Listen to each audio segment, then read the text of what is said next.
Is Vladimir Putin planning to attack NATO? It seemed impossible last year. Ukraine alone was a handful for the Russian army. But now new reports have emerged, new statements from Russia. They say Putin will target NATO's soft underbelly, the so-called Achilles heel. And where exactly is that? Let me pull up the map for you. You can see Russia, Belarus, Poland and the Baltic states. Now focus on this land between Poland and Lithuania. It's called Kaliningrad. This is Russian territory, Kaliningrad. Moscow took this land from Nazi Germany during the Second World War. And since then, it's been theirs. Now, Kaliningrad is surrounded by two NATO states, Poland and Lithuania. But there is a land bridge to Russia's ally, Belarus. This land bridge has a name, the Suwalki Gap or the Suwalki Corridor. It's around 100 kilometers long. It's sparsely populated, but it's NATO territory. The Suwalki Gap is shared by Poland and Lithuania. It's been called many things. The most dangerous place on earth, NATO's soft underbelly and NATO's Achilles heel. But why would Putin attack it? Well, for strategic reasons. The Suwalki Gap is the only way to go from Poland to the Baltics, the only land route. If you take that, you can cut off the Baltic states. 3 NATO nations would be isolated from their allies. That's Lithuania, Estonia and Latvia. So simply put, it's a choke point. Now, if you're watching us from India, this may sound familiar to you. India too has a choke point. This one, called the Siliguri Corridor, also called the Chicken's Neck.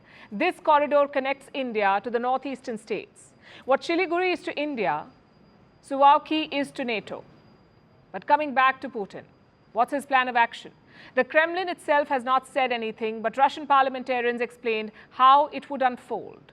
No Russian soldiers will be used in this operation. Instead, Wagner mercenaries from Belarus will engage. I know it sounds confusing. Didn't Wagner rebel against Putin just recently? Well, this Russian lawmaker claims it was all part of the plan. Wagner would rebel, their fighters would be exiled to Belarus, and once there, they would train. Satellite images show new military camps have popped up in the country in Belarus. Hundreds of Wagner fighters have started moving in. Reports say they could take the Suwalki Gap in hours. The question is, will Putin give the order? Suwalki is still NATO territory. An attack on this area would trigger Article 5 of NATO. What is Article 5? It says an attack on one member is an attack on all NATO members, meaning NATO would be at war with Russia officially.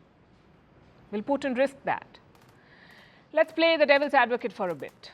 Russia has a lot of military muscle in Kaliningrad. Tens of thousands of soldiers, nuclear missiles, also the Baltic naval fleet. On the other side, in Belarus, you have the Wagner fighters. So Russia could easily swoop in from the east and west. They did something similar in Ukraine, remember. After invading, Russian troops made a beeline for Crimea. They created a land bridge between Crimea and the Russian-held land.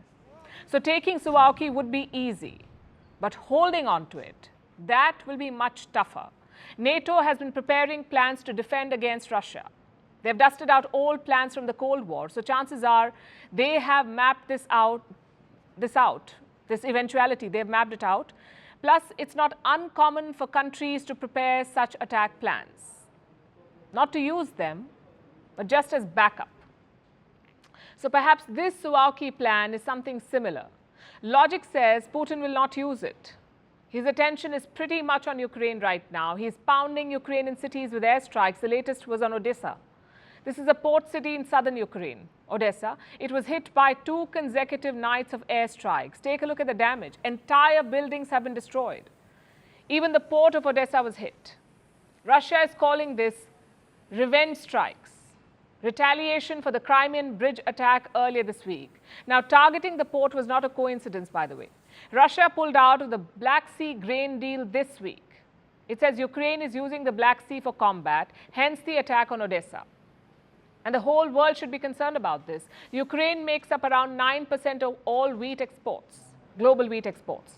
If the port of Odessa is destroyed, that trade stops. So food prices could go up. President Zelensky says Russia is doing this on purpose and that Putin is weaponizing food. Що видно, російське керівництво зараз таки намагається. Obviously, the Russian leadership is now trying to provoke these crises. Without our exports, the deficit on the global market will unfortunately be very noticeable. And not only for the poorest countries. Different countries will feel it, from Libya and Egypt to Bangladesh and China. So Russia is on the offensive and so is Ukraine. Take a look at these pictures. They show how Ukraine is hitting Russian positions in the east. Those are Grad rockets. They're part of Kiev's much-hyped counter-offensive. It's been slow and costly, but Ukraine says this too is part of the plan. Apparently, they're going slow to avoid casualties. But how long will this continue? How long can this continue? Russia's strategy is to wear down Ukraine and NATO. If NATO stops giving weapons, Ukraine will fold. No two ways about it. And Washington knows this. The Pentagon chief, Lloyd Austin, says this is not the time to slow down. As we saw again today, this contact group stands united behind them. Today, we recommitted to supporting Ukraine during its crucial counteroffensive and for the long haul. And this is no time to slow down. So I guess that's that. 17 months on, things have gone from bad to worse. Food grain is stuck at Ukrainian ports. Cities are being pounded with little impact on the front line. And there are concerns of an attack on NATO. Maybe Russia and Ukraine are not losing this war, but their people certainly are.